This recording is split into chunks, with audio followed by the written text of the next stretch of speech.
Invito a abrir las Biblias en Santiago, capítulo 5.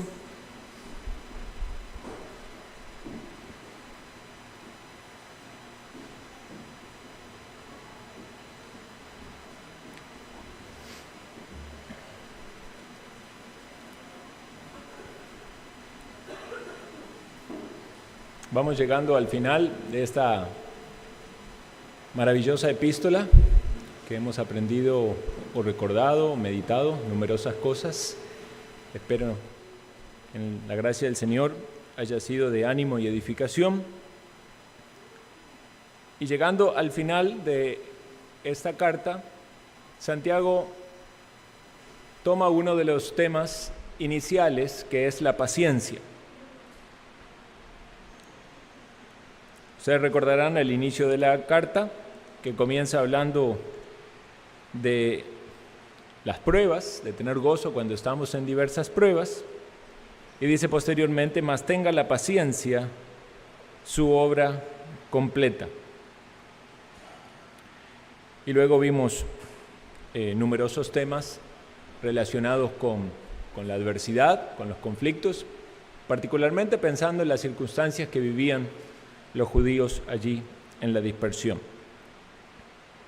Esta palabra que vemos en este texto, vamos a leer desde el versículo 7 al 11, es una palabra diferente a la que se menciona al inicio de la carta. Las palabras griegas, ¿verdad?, que cuando leemos en el original son distintas, pero a la hora de traducirlas al español se traduce con la misma palabra, como es el caso de la paciencia. En algunos casos es útil ver el griego porque nos habla de un significado levemente diferente.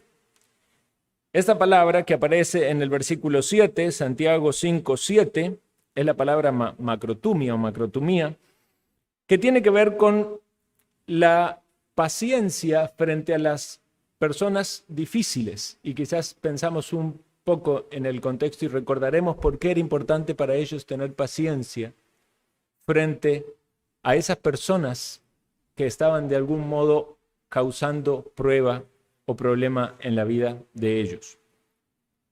Pero la paciencia que aparece en el capítulo 1, la palabra paciencia que aparece en el capítulo 1, tiene que ver con circunstancias difíciles.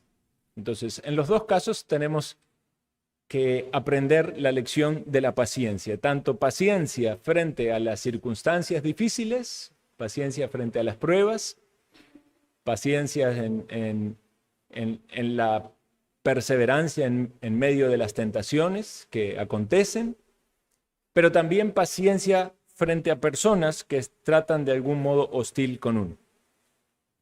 Entonces vemos en este texto, versículo 5 al 11, que aparece varias veces la palabra paciencia y solamente en el versículo 11 es la que refiere a esa paciencia en circunstancias difíciles. Vamos a leer el texto y luego vamos a orar. Por tanto, hermanos, tened paciencia hasta la venida del Señor. Mirad cómo el labrador espera el precioso fruto de la tierra, aguardando con paciencia hasta que reciba la lluvia temprana y la tardía. Tened también vosotros paciencia y afirmad vuestros corazones, porque la venida del Señor se acerca. Hermanos, no os quejéis unos contra otros, para que no seáis condenados. He aquí, el juez está delante de la puerta. Hermanos míos, tomad como ejemplo de aflicción y de paciencia a los profetas que hablaron en el nombre del Señor. He aquí tenemos por bienaventurados a los que sufren. Habéis oído de la paciencia de Job y habéis visto el fin del Señor, que el Señor es muy misericordioso y compasivo. Vamos a leer hasta esta parte y vamos a meditar en este fragmento, pero primero busquemos al Señor en oración. Amado Señor, gracias te damos por esta tarde, gracias por esa lluvia, gracias Señor por las bendiciones que tú nos has dado y nos has permitido llegar a este lugar y poder estar aquí reunidos abriendo tu palabra. Danos corazones, Señor, dispuestos, mentes atentas, y ayúdame a mí a expresar con claridad el mensaje de tu palabra, que pueda haber, Señor, edificación en nuestros corazones y también ánimo para continuar en esta vida maravillosa que tú nos das en la gracia y en Cristo, que tantas veces, Señor, por medio de las dificultades que tenemos que atravesar, las pruebas, las luchas, las batallas, puede llegar el desánimo al corazón, el cansancio. Alguno puede haberse tentado a volver atrás. Oh Señor, fortalece nuestros corazones, danos luz, danos entendimiento de tu palabra y trae edificación y bendición sobre esta tu iglesia. En Cristo Jesús. Amén.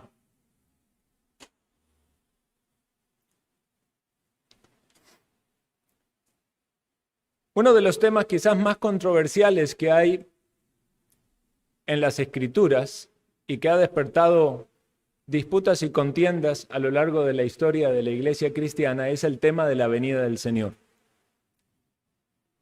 La palabra que encontramos en numerosas oportunidades acerca de la venida del Señor es la palabra parousia o parousia en griego, la cual los estudiosos del griego y comentaristas dicen que no solamente debe entenderse como venida o como aparición, sino también como presencia. Presencia.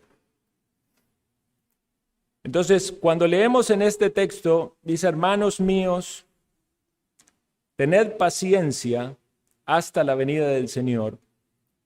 Inmediatamente debemos hacernos la pregunta, ¿a qué se está refiriendo el autor cuando le habla a estos hermanos que allá en los primeros años, ¿verdad?, de la iglesia cristiana, a poco tiempo de haberse conformado la iglesia, podríamos estar hablando, en la epístola de Santiago fue posiblemente una de las primeras en escribirse, posiblemente antes de los evangelios, pero no estamos hablando de más de 20, 30 años de la muerte y resurrección del Señor. Entonces estamos todavía en medio de esa generación. Entonces ustedes recordarán que los discípulos, cuando el Señor estaba por ir a la cruz, querían saber acerca de las cuestiones futuras. Y si leemos en Mateo capítulo 24, que es conocido como el Sermón del Monte de los Olivos, allí vamos a encontrar una amplia disertación del Señor Jesús acerca de las cosas que habían de acontecer. Jesús predice la destrucción del templo, ¿verdad? Encontramos en las Biblias esos subtítulos, señales antes del fin y venida del Hijo del Hombre. Muy bien, entonces, muchos estudiando este tema de la parucía o la venida del Señor, tienen sus entendimientos y sus interpretaciones. Nosotros, gracias al Señor, que tenemos un marco confesional en nuestro entendimiento doctrinal, que no está cerrado en una sola interpretación, sino que cuando uno lee acerca de los eventos futuros en la confesión, los redactores de la confesión fueron, pienso yo, lo suficientemente prudentes y sabios para no decir, esta es la interpretación correcta, porque encontraron que aún entre otros muchos hermanos piadosos dentro de los bautistas, también había entendimientos que podían ser diferentes. Entonces, obviamente, la lectura de la confesión nos deja en claro que hay un estilo de interpretación escatológica acerca de los eventos futuros dispensacional que queda de plano fuera del marco de interpretación nuestro. Ustedes saben que el dispensacionalismo, sobre todo el dispensacionalismo moderno, habla de un rapto secreto, ¿verdad? Viene Jesús, hay un rapto, se van todos los creyentes a las nubes y aquí continúa en la tierra tiempo de gran tribulación. Después viene el Señor para reinar por 1000 años. Todo ese entendimiento dispensacional. Dejando el dispensacionalismo de lado, hay un premilenialismo histórico donde se entiende entonces que hay una venida del Señor futura, ¿verdad? Y un reino milenial futuro. Hay un amilenialismo que entendemos que no hay milenio o que estamos en el milenio, que ese milenio no es de 1000 años, no es literal. Y así mayoritariamente entienden la mayoría de los amilenialistas. Y también un postmilenialismo donde se ve la venida del Señor al final del milenio o el milenio como un desarrollo del reino del Señor. Bueno, muchos hermanos piadosos, ¿verdad? Disertaron acerca de estos temas y yo creo que debemos tener entonces un entendimiento respetuoso para todas aquellas posiciones que calzan con nuestro entendimiento doctrinal y no hacer de esto un motivo de división. Ese es el primer punto que debemos tener en consideración. El otro punto que debemos tener en consideración es que cuando vamos a las Escrituras y estudiamos las Escrituras, puede ser de que escuchamos algo que choca con nuestra idea previamente aprendida, ¿verdad? La manera en la que hemos sido instruidos, y esto nos ha pasado a muchos en otras doctrinas, y a veces hay una cerrazón, un rechazo a todo aquello que no es como uno ha sido instruido, ¿verdad? Entonces uno lo rechaza, pero uno tiene que ir con la mente y la disposición de decir, quiero entender lo que Dios quiere decirme en su palabra, y si hay un pensamiento distinto, tengo que disponerme entonces para seguir ahondando y estudiando lo que las Escrituras enseñan al respecto. En temas escatológicos, yo personalmente confieso humildemente que yo todavía sigo estudiando y tratando de formar una convicción al respecto. Pero ciertamente hay algo que me gustaría compartir con ustedes, que en ese último tiempo he estudiado y que encuentro en ello mucho sentido, y es mi convicción, y una vez más, no es esto un motivo de división o de discordia, sino un entendimiento que voy formando y voy teniendo, que es confesional o que coincide con la confesión y que me da un poco más de claridad respecto de los eventos futuros. Y este es que Mateo capítulo 24 primariamente apunta a lo que sucedió en el año 70 en la destrucción de Jerusalén. Esta es una posición parcialmente compartida, ¿verdad?, por teólogos de renombres y en algunos casos claramente defendida, como el caso de R.C. Sproul, de Owen o de otros teólogos que coinciden también en este entendimiento. Entonces, cuando hablamos de la venida del Señor, estamos hablando de que hay una venida del Señor en juicio, pero que no necesariamente es la venida del Señor en su manifestación para el juicio final.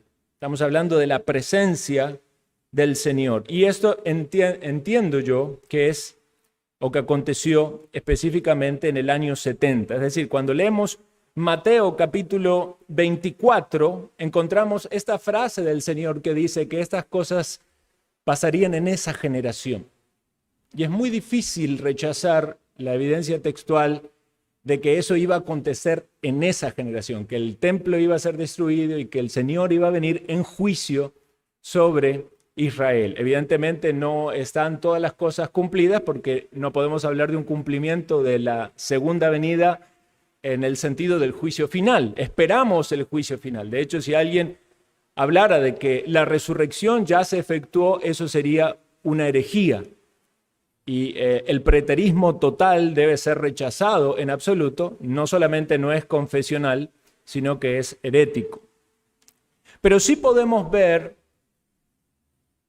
gran cantidad de textos donde se nos enseña acerca de la parousia, de la venida del Señor, y el entendimiento más claro es aquellos que ellos iban a experimentar en la venida del Señor en juicio. Para muchos, liberador, porque era el juicio del Señor sobre el sistema judío, donde no solamente los romanos oprimirían por medio de su general Tito y causaría una destrucción completa de la ciudad, sino era Dios operando en medio de ello y trayendo un juicio sobre su pueblo que le había rechazado. Era ya el punto final sobre el sistema del judaísmo, y esto se extendía no solo hacia Jerusalén, sino a toda la influencia que había sobre los judíos y el sistema romano en todo el mundo. De hecho, ustedes saben que prácticamente desde el año 70 en adelante empezó a decaer grandemente el poderío romano por medio de los emperadores. Entonces, teniendo este entendimiento, consideremos cómo cambia la percepción de una frase como esta cuando le dice Santiago a los hermanos: por tanto, hermanos, tened paciencia hasta la venida del Señor. Estaba hablando de algo que iba a acontecer muy pronto. Mirad cómo el labrador espera el precioso fruto de la tierra, aguardando con paciencia hasta que reciba la lluvia temprana y la tardía. Hay un llamamiento aquí a considerar la importancia del trabajo que hace el labrador. En Gálatas 6:9 dice: no nos cansemos pues de hacer el bien, porque a su tiempo segaremos y no desmayamos. En el campo que está frente a nuestra casa, tenemos unas ventanas que dan hacia un campito, ¿verdad? Y otra del otro lado. Y en los dos campitos recién empezaron a trabajar los agricultores, sembrando plantitas de frijoles. Y ya ahí van creciendo. Entonces uno empieza a hacer relaciones. Empiezan las lluvias, vinieron, prepararon la tierra, todos los días van ahí, ¿verdad? Ven las matitas, ya van creciendo. Uno lo ve desde la mañana temprano, sacando las malezas, ¿verdad? Fumigando. Ese trabajo dedicado también, con esfuerzo por cuidar cada una de esas plantitas, pero confiando en que va a venir la lluvia necesaria, ni mucha ni poca. La lluvia que se necesita temprana para que empiece la tierra y la tardía. Y leía en un comentario y me llamó la atención porque para estas referencias en Jerusalén parecen a la inversa de Costa Rica, porque dice que las lluvias tempranas son más o menos en octubre, noviembre, y las tardías son en abril o mayo. Entonces dije, vea, estamos justamente del otro lado del hemisferio y se dan las lluvias al revés. Bueno, estos labradores tenían que dedicarse a esta labor con esa expectativa de ver el fruto. Inmediatamente pensamos en la analogía y tenemos que pensar cómo aplicarían los hermanos esa ilustración, esa analogía a sus vidas. Ellos tenían que tener paciencia. ¿Paciencia en qué? Paciencia soportando a esas personas difíciles, personas con las cuales tenían numerosos problemas. Pero también paciencia en medio de un trabajo, porque ellos estaban dando testimonio del Señor al cual habían creído, a quien habían decidido seguir y cómo debían vivir en este mundo. Nosotros tomamos exactamente la misma reflexión y la misma aplicación en el sentido de que también esperamos el retorno del Señor para el tiempo del juicio final. Y también nos animamos con esa esperanza de que cuando venga el Señor va a traer juicio en todas aquellas cosas donde vemos injusticia. Hoy leíamos de que Pablo se enardecía, ¿verdad? Viendo la idolatría en la mañana. Bueno, cuántas injusticias hay en este mundo, pero no solo en el sentido de las cosas terribles, pecaminosas que el hombre hace, que ofenden a Dios, sino cuántas injusticias en contra de otros seres humanos, en contra del prójimo. Cuántas cosas terribles que pasan en este mundo. Violencia, maltrato, tratas de personas, prostitución, trabajo esclavizante.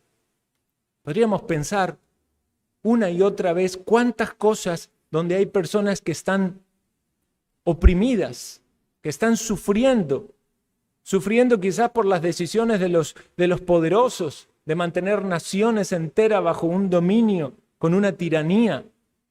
¿Cuántas injusticias? Los cristianos del primer siglo sufrieron de esas cosas, quizás muchos de ellos por causa de su fe. Quizás hoy también haya muchos que sufren por causa de la fe, o simplemente están sufriendo por la maldad que hay en este mundo. Pero aquellos que están en Cristo tienen esta motivación que deja el apóstol a decirle: tenga paciencia, siga soportando, cargue ese peso, todavía falta un poco, pero ya va a llegar el momento en el que esa carga va a ser liberada. El Señor viene, y Él viene con su juicio, y Él viene con su retribución. Y entonces estos hermanos se animaban, aguardando con paciencia que el testimonio que ellos iban dando, aún en medio del sufrimiento, aún en medio de las privaciones, aún en medio del desprecio de una sociedad que los tenían por basura, iba a traer su fruto. ¿Está usted, querido hermano y hermana, sufriendo o padeciendo por causa de la fe? Recuerde que en medio de eso hay un trabajo. No hagamos de nuestro sufrimiento una excusa para no trabajar. Somos labradores, somos llamados a sembrar. Y sí es importante nuestra conducta y nuestro comportamiento en este mundo, pero también sembrar la buena semilla para que no solamente vean nuestras buenas obras y glorifiquen a Dios, sino para que entiendan la razón de nuestra esperanza, la obra que Cristo ha hecho en nuestro favor. Entonces, en primer lugar, trabajo y fruto. Pidamos al Señor que traiga fruto en nuestro trabajo y dispongámonos para trabajar. ¿Está usted trabajando y sirviendo al Señor? Pregúntese, ¿cómo lo hace? ¿De qué manera está involucrado? ¿Está orando usted para ver fruto? ¿Está viendo usted que aún en medio de esas presiones o adversidades en las cuales está colocado, el Señor le está utilizando como un labrador? Ya vendrá la lluvia, ya el Señor traerá la bendición y esa semilla traerá su fruto. Y cuando llegue el Señor, Él será el que juzgue todas las injusticias en las que padecemos. Segundo lugar, firmeza espiritual. Porque dice el versículo 8, tened también vosotros paciencia y afirmad vuestros corazones, porque la venida del Señor se acerca. Vean, tan solamente piensen qué sentido tenía que el apóstol le diga a estos hermanos, tengan paciencia porque la venida del Señor se acerca, cuando en realidad no iba a venir el Señor hasta ¿cuántos años? Se acerca tenía un sentido real para ellos. Ellos podían comprender que eso era algo que iban a experimentar de algún modo. Muchos de estos receptores de la carta estuvieron vivos durante el tiempo en que eso aconteció en Jerusalén. Posiblemente algunos no estuvieron en Jerusalén, pero sabemos que la influencia de lo que pasó en el año 70 fue mucho más amplio. Y para los judíos fue liberador. Todos aquellos creyentes que escaparon, y fue un juicio severo para todos aquellos que eran impíos y que rechazaron al Mesías. Tengan paciencia, pero dice, afirmen vuestros corazones. Tenían que tener firmeza espiritual. Santiago condenó a los de doble ánimo, aquellos que eran inconstantes, aquellos que no buscaban la sabiduría del Señor, aquellos que no tenían firmeza en medio de la prueba o en medio de las tentaciones. Y hermanos, debemos examinarnos una vez más a nosotros mismos y preguntarnos otra vez, Cada vez que leemos este texto decimos, otra vez tengo que pedir sabiduría. Si alguno tiene falta de sabiduría, pídala a Dios, el cual da a todos abundantemente y sin reproche le será dada. No culpemos a Dios en medio de nuestras debilidades o en nuestros tropiezos. Cuando fracasamos en la tentación por no estar lo suficientemente aferrados a las disciplinas espirituales, clamando en humildad al Señor por el socorro que necesitamos.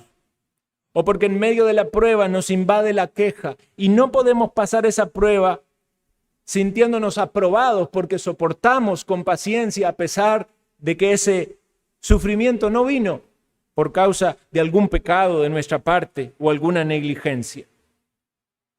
Necesitamos pedirle al Señor que nos dé sabiduría en el medio de nuestras circunstancias difíciles. ¿Quién no tiene privaciones en este mundo?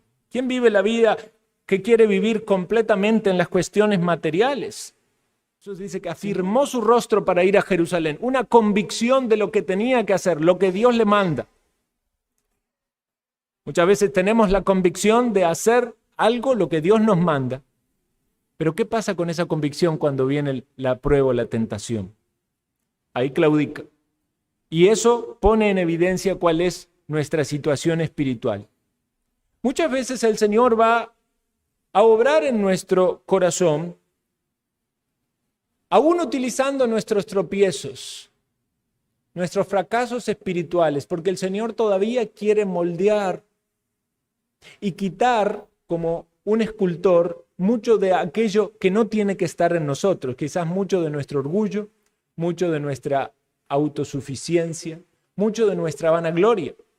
Entonces pensamos que estamos bien, pensamos que estamos firmes, y viene la tentación, y viene la prueba, y viene el tropiezo, y viene la caída. Por eso dice el texto, el que está firme, mire que no caiga.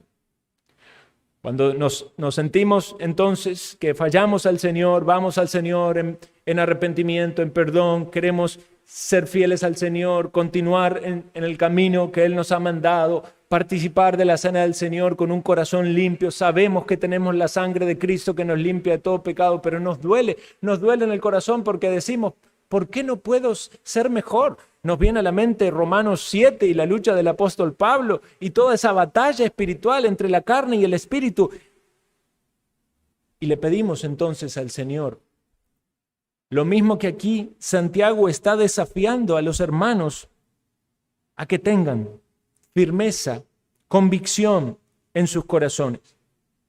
Y ciertamente es estimulante pensar en el ánimo que nos da para nuestra firmeza espiritual o para el crecimiento en nuestra madurez espiritual o para nuestra lucha en la santificación personal, la idea de que Jesucristo viene.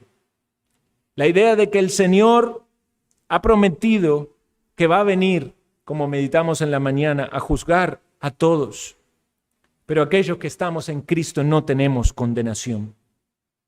Podemos entonces meditar acerca de la venida del Señor en un sentido santificador, purificando nuestros corazones, porque ciertamente Él nos ha dejado su Espíritu, pero esperamos y anhelamos ese momento en el cual su presencia sea manifiesta, y ya cuando todos sean juzgados, que aquel pueblo que el Señor eligió, aquellos que vienen a su derecha, aquellas ovejitas por las cuales el Señor derramó su sangre y entregó su vida, podamos disfrutar para siempre de las bendiciones que Él ha preparado para los suyos. Piensa usted, hermano, entonces en la venida del Señor. El Señor se acerca. El Señor se acerca y podemos animarnos a ser firmes o más firmes en nuestra vida espiritual. Siguiente lugar, versículo 9 dice, hermanos, no os quejéis unos contra otros, para que no seáis condenados. He aquí el juez está delante de la puerta. Vean qué expresión tan clara. Está el juez delante de la puerta. Cuando estaban en el recinto donde el cual se hacían los juicios y llegaba el juez y se paraba delante de la puerta, eso significaba que ya no había más tiempo. era el momento en el cual iban a ser juzgados. Bienaventurado, dice el Señor, aquellos cuando el Señor venga, que no lo halle así. ¿Recuerdan los siervos? Algunos que se emborrachaban y malgastaban el dinero y no cuidaban lo que el Señor le había dicho en esa parábola. Ciertamente viene el Señor, viene con juicio.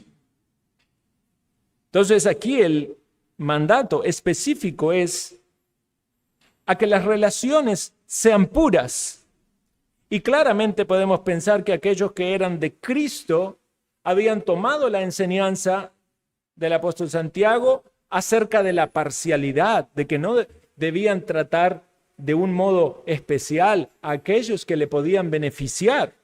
Recuerdan que aquellos rechazaban a los pobres, querían los mejores lugares, al que tenía recursos lo traían al mejor lugar para tener de algún modo esa condescendencia y ganar un favoritismo. Eso es un pecado muy serio en la iglesia, donde no debe haber relaciones diferentes porque uno tiene más recursos o otro tiene menos, porque alguien puede beneficiarle o favorecerle en alguna situación. Somos enseñados a ser imparciales, como el Señor ha actuado así con todo su pueblo.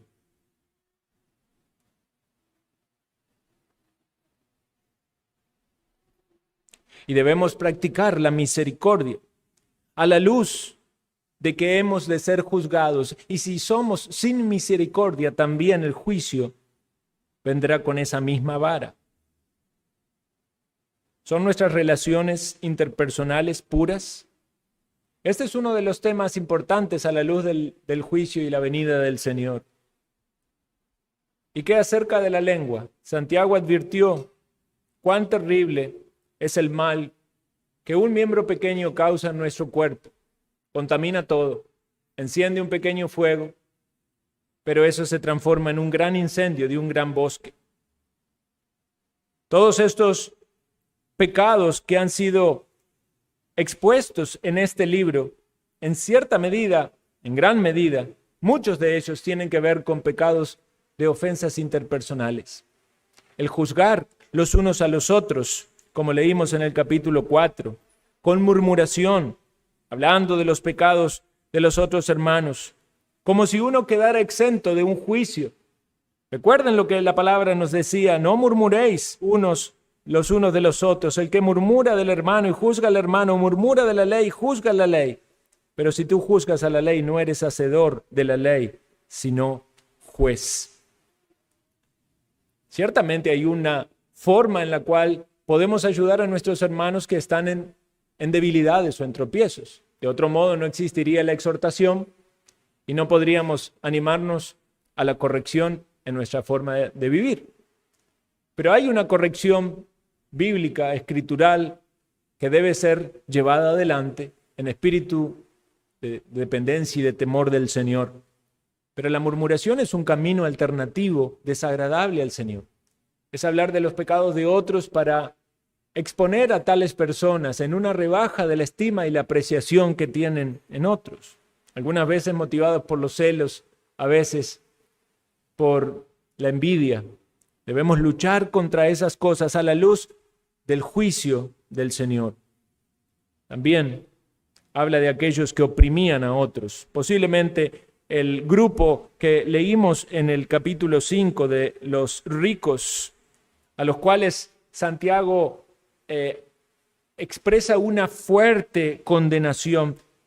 Casi sin duda eran la mayoría de ellos incrédulos, pero pudiese ser que hubiera alguno de ellos que estaba teniendo algún acercamiento al cristianismo y si estaba allí en la congregación o si eran evangelizados por los mismos cristianos, tenían que saber el pecado en el cual estaban y no podían permanecer si querían seguir a Cristo.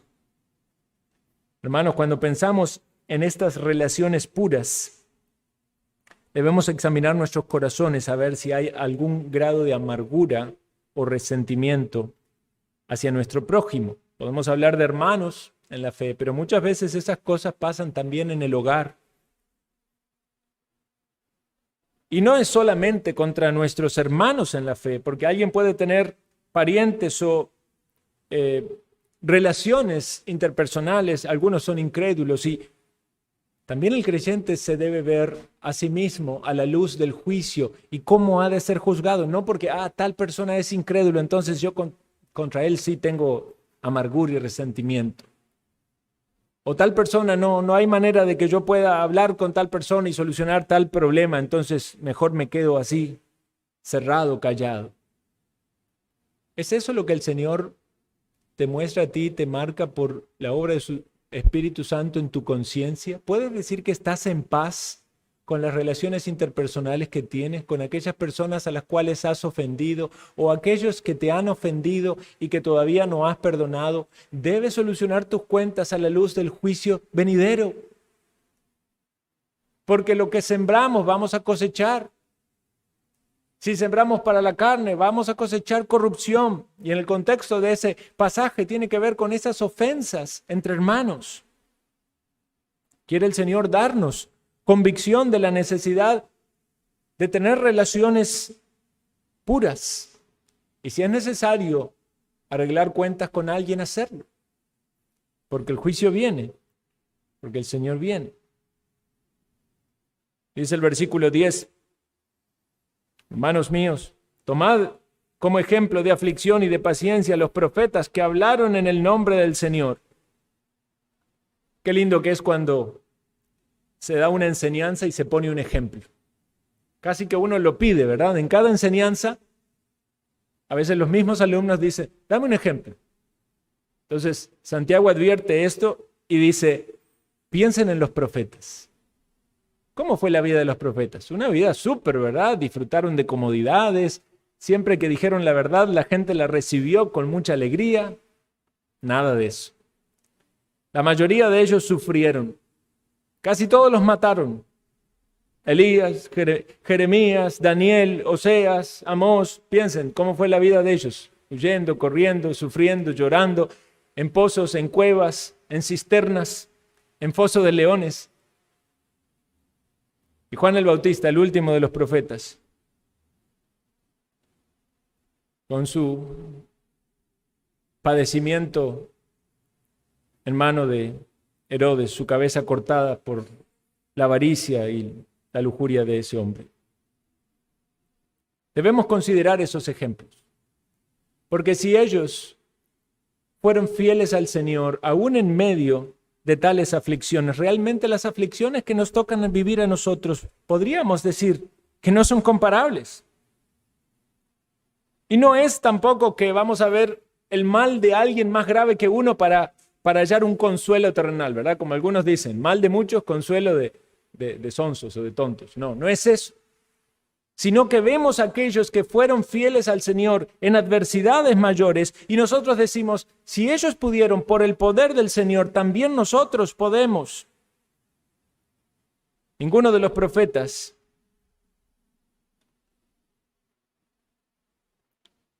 pudo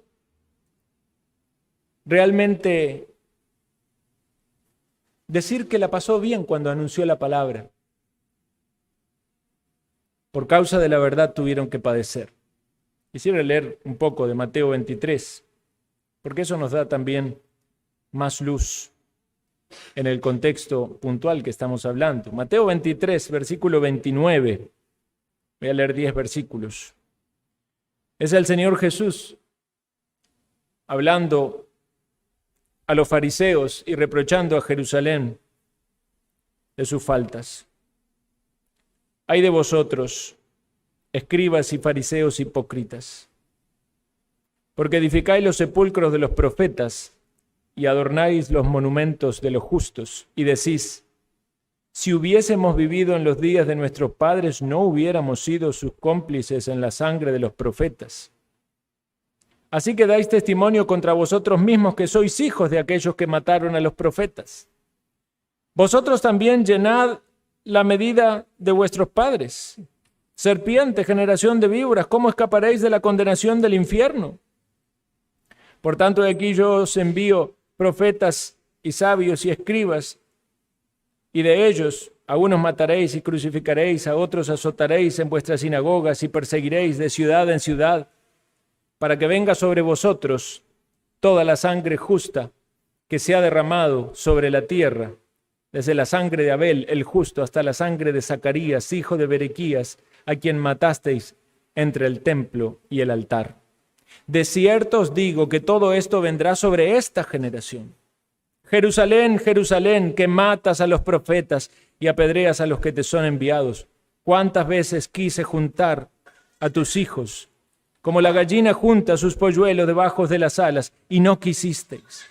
He aquí vuestra casa os es dejada desierta, porque os digo que desde ahora no me veréis hasta que digáis: bendito el que viene en el nombre del Señor. Tremendas las palabras del Señor Jesucristo sobre el juicio que vendría sobre ellos. Pero a su vez, nosotros somos animados por Santiago a seguir el ejemplo de los profetas, que aún en medio del sufrimiento, la adversidad, sirvieron al Señor diciendo lo que debían decir, el mensaje que el Señor les había mandado. Dice finalmente el versículo 11: He aquí tenemos por bienaventurados a los que sufren. Una repetición pareciera de las bienaventuranzas, ¿verdad? Del Sermón del Monte: bienaventurados los que sufren. Habéis oído de la paciencia de Job y habéis visto el fin del Señor, que el Señor es muy misericordioso y compasivo. Entonces debemos considerar la bienaventuranza del sufrimiento. Nadie le gusta sufrir, pero si estamos sufriendo no por malhechores, no por homicidas, sino por seguir al Señor, por nuestra fe en Él, por nuestra disposición para hacer lo que Él nos manda, aun cuando eso implique pérdida para nosotros, sufrimiento o dolor, debemos considerar que el Señor es misericordioso y compasivo, y en el carácter del Señor podemos hallar un consuelo maravilloso para nuestras almas. Dice este texto, nos habla del ejemplo de Job, que hemos estado estudiando, meditando bastante con el hermano José Andrés. Pero rápidamente nos hace pensar en la vida de Job y nos lleva directamente hacia el final, hacia el propósito que el Señor tuvo en su vida. Y dice: y habéis visto el fin del Señor. Este es el propósito que el Señor tenía en la vida de Job. El Señor bendijo grandemente a Job aún después de su mucho sufrimiento. Recordamos que Satanás lo había instigado a Dios para que lo arruinara sin causa, dice la Escritura.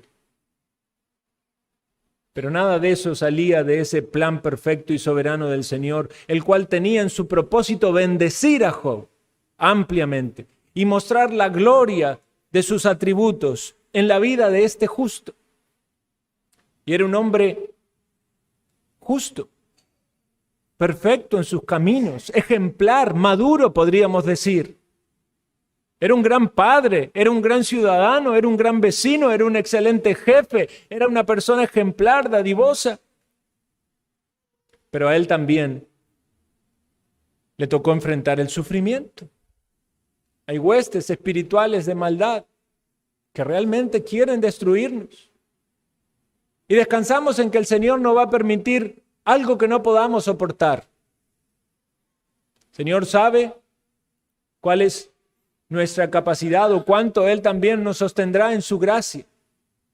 Pero eso que traiga a nuestra vida que pueda resultar adverso, o eso que usted está viviendo hoy, que cuando medita en su circunstancia, en su situación particular, a veces tenemos que hacer ese ejercicio, hermanos. ¿Cuál es nuestra carga en este momento de nuestra vida? ¿Cuál es nuestra angustia? ¿Cuál es el sufrimiento? A veces es difícil detectarlo, exteriorizarlo. Algunas veces puede ser muy fácil, porque uno puede decir: no tengo trabajo o me falta dinero.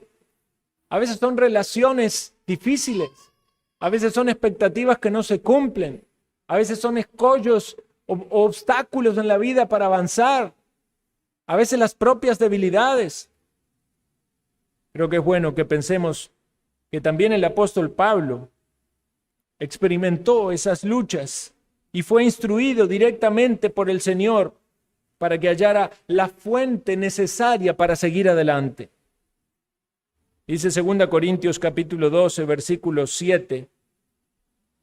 Y para que la grandeza de las revelaciones no me exaltase desmedidamente, me fue dado un aguijón en mi carne, un mensajero de Satanás que me abofetee, para que no me enaltezca sobremanera.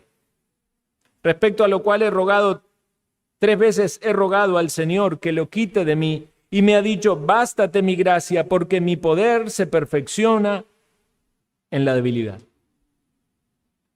Muchas veces vamos a querer ver las pruebas o las circunstancias difíciles que nos tocan vivir y pareciera que nuestro clamor al Señor es quítalo, sácalo inmediatamente, no puedo soportar esto. O a veces pensamientos de autocompasión, nadie me comprende, nadie sabe lo que yo vivo. Si supieran lo que tenga que soportar, secretos quizás tan profundamente guardados por el desánimo y la depresión que implica vivir lo que alguien vive. Luchas en la mente, batallas muy profundas del alma. Recuerda entonces esta enseñanza. De algún modo Dios aún puede utilizar todas las fuerzas del mal que apuntan contra ti para tu destrucción, para tu bien. Pero no te deja sin provisión, sino que te da de su gracia. Y esa gracia nos hace depender más de Él y perfecciona nuestra vida en medio de nuestra debilidad, al punto tal que podemos gloriarnos en esas cosas que para otros serían un tormento, un desánimo, un fracaso. Dice el apóstol, de buena gana me gloriaré más bien en mis debilidades para que repose sobre mí el poder de Cristo. El Hijo de Dios, el cual sufrió y fue a la cruz dándonos ejemplo maravilloso, que en el medio del sufrimiento que Él no merecía, porque Él fue santo, lo hizo por amor a nosotros, para nuestra salvación. Y si eso hicieron con el Señor, ¿cuánto más con nosotros? Pero dice Pablo, por lo cual, por amor a Cristo, me gozo en las debilidades, en afrentas, en necesidades, en persecuciones, en angustias. Piensa por un momento, querido hermano, tú que enfrentas pruebas, ¿puedes gozarte en tus debilidades? ¿Puedes gozarte en afrentas que estás soportando de otras personas? Macrotumia. Esa paciencia por soportar a las personas. Una paciencia frente a aquellos que son hostiles. ¿Puedes gozarte en tus necesidades? El apóstol Pablo, con su mirada puesta allí en el galardón, dispuesto a servir al Señor, esforzándose por llevar la palabra, muchas veces careciendo de lo necesario. Oh Señor, quiero aprender a gozarme en estas debilidades. Quiero poder decir que he aprendido a vivir en toda circunstancia, en abundancia y en necesidad, no a quejarme en la necesidad y a gozarme en la abundancia, a depender de ti para que tu gracia repose en mí en medio de las necesidades y pueda descansar en ti. En persecuciones, creo que no muchos de nosotros todavía enfrentamos persecuciones, en angustias. Y pienso cuáles serían estas angustias. No creo que serían angustias por no complacer sus deseos materialistas o egoístas, sino angustias por el mismo sufrimiento de que quizás la obra del Señor no avanzaba como Él quería, o había tropiezos, o había personas que se oponían a la evangelización. El peso de las iglesias, hablaba él. Todas estas cosas que eran sufrimientos para el apóstol, eran luchas, eran debilidades para él. Dice, aquí está la gracia del Señor, que me la ha provisto, no me quita estos problemas, me da su gracia, porque entonces en mi debilidad, aferrado de su gracia, cuando soy débil, soy fuerte. Quiere el Señor ayudarnos, hermanos, a poder tomar esta exhortación de Santiago, que para ellos era tan particular, por el momento que vivían, por las luchas que vivían, por la opresión que vivían, por la necesidad de esa liberación que pronto habría de acontecer en esa venida del Señor en juicio. Pero también nosotros tomamos de la enseñanza de la palabra y pensamos en nuestras propias pruebas, en nuestras propias luchas, recordando que debemos trabajar si queremos ver frutos, recordando la necesidad de la firmeza espiritual para que el Señor no nos encuentre en la debilidad, en el fracaso, recordando que nuestras relaciones deben ser puras como honran al Señor, pensando en esos ejemplos que sufrieron, pero transmitieron la palabra, y considerando que el Señor es misericordioso y compasivo. Él es bueno, hermanos. Y quizás usted está en medio de la prueba del dolor. Piense el fin del Señor, el propósito del Señor, cómo fue con Job. Señor es bueno y compasivo. Él es digno de que lo alabemos, digno de que lo exaltemos, digno de que reconozcamos cuán grande es su amor. Tantas veces hemos fallado y una y otra vez el Señor nos levanta.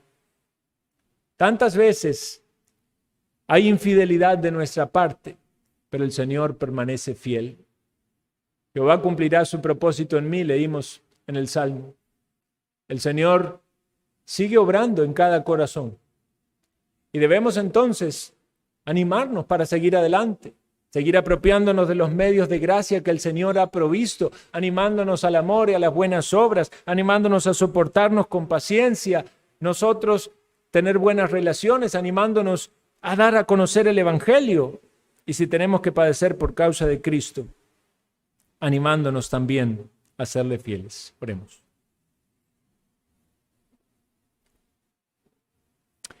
Queremos agradecerte, Señor, por tu palabra. Queremos pedirte, Señor, que lo que hemos meditado en esta tarde-noche pueda ser motivo de reflexión para que nuestro caminar, nuestro andar, sea moldeado por tu santa palabra. Pedimos del auxilio de tu Santo Espíritu, por nuestra gran debilidad, pero damos alabanzas, gloria y honra a ti por tu maravillosa gracia. Sostén a tu pueblo, Señor. Afirma nuestros corazones. Concédenos, Señor, esa paciencia, fruto de tu Santo Espíritu en nuestras vidas. Y que de todo corazón estemos dispuestos a seguirte y a honrarte y a refugiarnos en tu maravillosa gracia. Que tu gracia sea manifiesta en nuestras debilidades para gloria y honra de tu nombre. En Cristo Jesús. Amén.